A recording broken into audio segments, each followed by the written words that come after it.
tepat pemilihan pemain dari Barcelona, terutama di pertandingan semalam ya. Tapi eksekusi pertandingannya emang menurut gua kurang bagus. Nggak bagus. Di pendekatan dari Chelsea juga oke untuk press from the front, itu pressing dari awal tuh juga udah oke pendekatan. Dan gue tadinya sebelum pertandingan mulai gue mikir Chelsea punya peluang kalau mereka nurunin setup permainan yang sama kayak di final lawan klub Porto PSG dengan mainin Mario Gusto sebagai bek kanan dan Reece James digeser ke tengah. Itu setup big games yang paling cocok untuk mereka. Mungkin nanti gambaran lawan Arsenal bakal begitu juga setupnya nih, ke gambar kayak begini. Tapi emang itu pendekatan game yang paling bagus.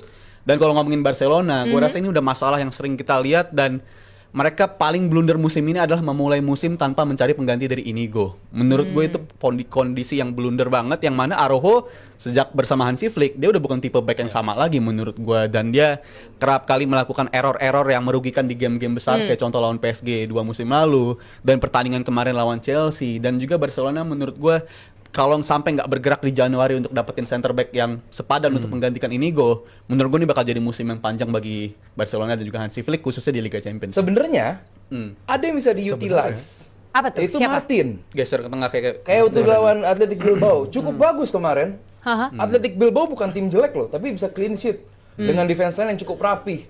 Dan saat lu mau main high defensive line seperti yang Hansi Flick pengen, seorang Martin ini juga cukup oke gitu loh. Jadi buat gue udah cukup lama lah bilang Araujo bukan level dan nggak akan ada di levelnya Barcelona. Nggak akan ada. Udah terlalu Iya. buruk ini pemain. Ini pemain jelek, pemain bukan world class, dan gue bingung kenapa dia jadi kapten di Barcelona. He's not even decent player. Wow. Ini pemain yang terlalu buruk untuk dimainkan oleh tim sebesar Barcelona.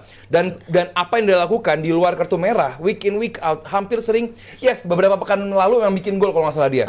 Cuman It's not about goal ya. untuk defense line, dia terlalu reckless, dia terlalu banyak kecerobohan yang meninggalkan lubang di belakang, dan itu nggak boleh untuk tim yang set up defense rapi Barcelona. Karena apa? Lu bermain high defensive line, saat ada satu yang bolong, itu akan mudah dimanfaatkan oleh lawan. Di luar Athletic Bilbao kemarin, hampir semua tim bisa memanfaatkan yang di belakang dari Barcelona. Hampir semua tim.